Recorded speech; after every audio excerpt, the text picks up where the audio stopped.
各位同修，大家晚安，大家好，感恩大家来参加线上读书会。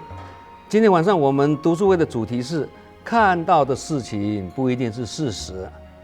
我们常常讲啊，眼见为信啊，眼见为凭啊，听起来是很有道理啊，其实并不完全正确啦。人的眼睛确实能感知外在的境界，但感知并不等于是真相或实相啊。同一件事情从不同的角度去看，可能会有不同的结果。例如一个圆柱体啦，我们从正上方看它是圆形的啊，但是从侧面看过来，它变成是长方形的啊。所以我们看到的是局部，不一定是全貌啊。所以光线啊、距离啊、速度都会影响我们对事情的判断。魔术表演也是一样的道理啊，都会让我们的眼睛被骗啊。两个人意见不合起冲突啊，甲来跟你投诉，你会觉得的乙很不对，可是当乙来跟你解释的时候，你又觉得说，甲好像没有道理啊。那这告诉我们一个道理，什么道理呢？当我们带着既有的成见去看事情的时候呢，这种眼见很容易误导了我们的判断。也才说，当我们的心没有先入为主的观念时，我们才能够以崭新的看法来关照事物。当我们的心空掉了所有的成见时，我们才能够从客观跟宏观的角度来看各种人事物，这样我们判断事情才会接近真理啊。眼睛看到的是当下跟片段而已啊，但未必能够呈现过去跟它的后续啊。例如，有人看到警察开枪击毙歹徒啊，就说：“我看到警察开枪杀人哦。”但他却没有看到警察被歹徒拿枪威胁，在千钧一发之际呢，警察为了保护自己而开枪嘛。那这个是一种合理的自卫行为啊。所以眼见不一定为真啊，耳闻也不一定为实啊。凡事不能只看表面，还要观其因缘呐。眼见不如心见呐，心见方得真相啊。眼睛能看到现象啊，但不一定等于是真相啊。真正的智慧不是单靠五官去判断事情啊，而是经过关照跟印证的过程啊。眼见为信不能说不重要啦，但那个只是第一步啊。更重要的是还要经过什么理智、智慧跟客观的验证，跟不同角度去看，这样才不会因为先入为主或心存定见而看走眼啊。佛法告诉我们啊，以悔悉除，即得入于实智之中啊。入实智才能见实相啊。实智就是出世间法的智慧啦，全智是世间法的智慧。那实智的境界高过全智的智慧哦。实智就是清净的智慧啦，就是佛智啦，佛的智慧啦。那有清净的智慧，才不会有混淆跟无明啊，这样也才能够洞察真相啊，才不会被外在的假象所蒙蔽啊。再举个例子两列火车同时在一个月台上面呢，我们常常有这个经验嘛，对不对？搭火车的时候，当隔壁那辆火车正在行驶的时候，我们会误以为是我们这辆车已经开始在动了呢。其实我们的车没有动啊，是旁边那辆车在动啊，这个就是错觉啊。还有白色的衣服，如果在黄灯下，黄灯照射之下呢，会偏黄其实衣服本身并没有变色啊，还是白的啊，这也是错觉啊，对不对？还有一支笔把它插在那个半杯水的那个杯子里面从外面看起来那个笔是折断的呢，折射的关系嘛。其实这个笔本身是并没有弯掉啊。还有电影中的爆炸画面呢，看起来是惊天动地、触目惊心的，其实那个是靠模型的特效电影中你看到那个航行的在惊涛骇浪之中啊，铁达尼号那个也是一样嘛。其实那个不是真正在大海拍的呢，是在室内拍的对。那魔术师从帽子里面变出一只鸽子，不是吗？观众们都是亲眼所见啊，鸽子从帽子里跑出来啊，但这不是真的，是背后的道具跟技巧而已月亮从地平线上升起来的时候，看起来就特别大，那其实大小跟在天空时还不是一样的。那以上这些例子提醒我们，我们眼睛所看到的只是现象的一部分而已了。如果没有深入去了解呢，或从不同的角度去观察呢，很容易就被表象所误导了。有的人穿得很朴素很简单，那别人以为他是贫穷的人，但很可能他是家财万贯的富翁只是他不在意外在的穿着跟打扮呢。同理有人开大车住豪宅穿名牌的，看起来很风光很阔气但很可能背后就是负债累累打肿脸充胖子，不是吗？还有在餐厅或高铁车上看到一个人讲话很大声大家马上会觉得哎呀，这个人很没有水准很没有礼貌甚至会用异样眼光看他嘛，对。后来才知道，原来他是听力不好，他不是故意要讲话那么大声的。所以很多事情我们都是要不同的角度去验证。那有一个满身酒气的醉汉上了一班公共汽车他一上车就看到一位神父坐在那里他认为机会很难得就坐在神父旁边那这个醉汉的衣衫很脏他脸上还有女人的口红印口袋里面呢还放着一瓶空酒瓶一上车之后他就拿出报纸阅读那过了一会儿呢，他机会难得坐在神父旁边他就问神父他说神父，人为什么会得关节炎那神父看这位醉汉一身酒气邋里邋遢的，神父就用很严厉的口气跟这个先生讲人为什么得关节炎很简单就是因为嗜酒如命浪费生命还跟妓女鬼混以及生活不检点所引起的啦。那醉汉听了就说原来如此因为神父讲的是真理对。那这位醉汉继续看报纸那神父想了一下觉得刚刚自己讲话的口气有一点重就很不好意思向这个醉汉道歉说哎呀对不起我刚刚讲话是不应该这么直接的啦，请问老先生您得关节炎这个病多久了啦？那这个醉汉回答说不是我啦，我是刚刚在看报纸，是教宗得关节炎啦。这个神父一脸尴尬对，那这种事情也常常发生在我们日常生活中和工作中对。记得有一天晚上我们30多位干部在开会其中一位师姐提出自己的意见由于他这个意见没有被大多数的人接受跟认同因此他就带着不好的脸色离开了会议室。几秒钟之后都听到会议室外面嘣一声巨大的关门声大家都被这个声音吓到。这个时候大家就对这位师姐的意气用事议论纷纷觉得这位师姐很没有风度了我为了一探究竟呢，就出去了解状况，结果发现这位师姐是往右去洗手间，而左边侧门由于风太大呢，而自动把这个门用力关上所以它产生巨响嘛。那趁着这个师姐还没有回到会议室之前呢，我向大家解释这个实情几位误解的干部们纷纷汗颜，很尴尬无地自容这个是给大家上的宝贵的一堂善解的大哉教育而这位师姐后来进了会议室之后，她还不知道刚刚自己被误解这告诉我们一个道理不止眼睛看到的不一定是事实连耳朵听到的也不一定是事实即使停在正确位置，看到事实真相，听到客观讯息，还不一定可以奏下结论因为人生有很多事情是例外跟匪夷所思而难以解释的啦。虽然我们讲停看听还不可以做下结论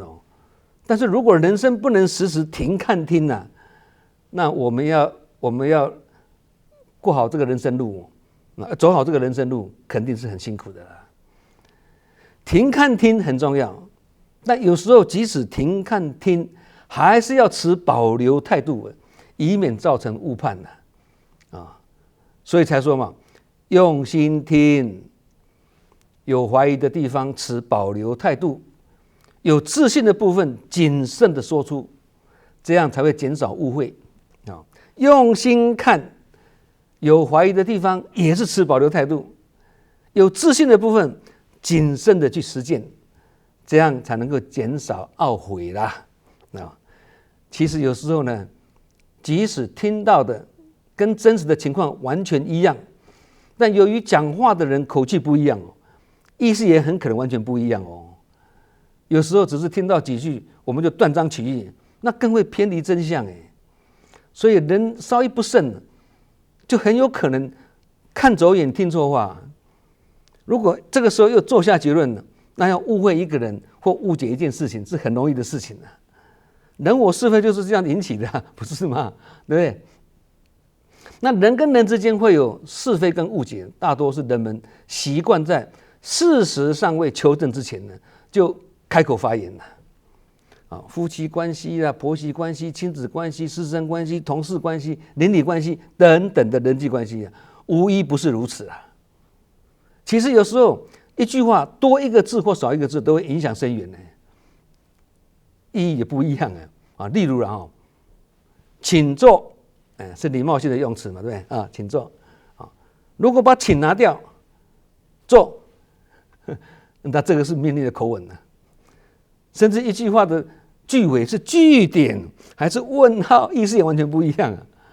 各位在看电视的时候，有时候看到那个新闻台或者是尤其是那个政论节目里面，你看到那字幕会吓一跳因为他写某某名人被指外遇生子，或某某官员被爆料官商勾结。当我们怀疑电视台怎么这么敢断定的时候再仔细看看字幕，这些标题的后面都是加上一个问号，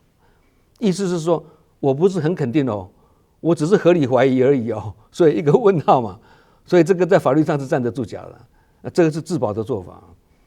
所以不只讲的人要用心讲，听的人也要用心听看的人也要用心看要避免听错，最好的对治之道就是佛法讲的依义不依语意思是说要听他说话真正的意思，他表达的意思，不是依他说话的用词。有些人是不善辞令嘛，但是他不是那个意思那要避免被别人的说话所误导呢，那也是要学习佛法所说的依法不依人意思是说要以佛法的真理为依归而不是盲从的听信一个人因为人很可能会错，但法不会错，人会生灭，法是亘古今不变，不生不灭。那佛陀在涅槃之前也提醒他的弟子要以法为师，以戒为师所以要依法不依人那这个就是依人，就是要依善知识的意思10多年前呢，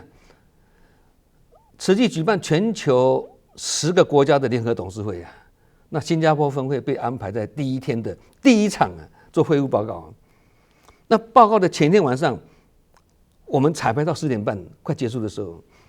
那负责报告的这几位是实业家的老板他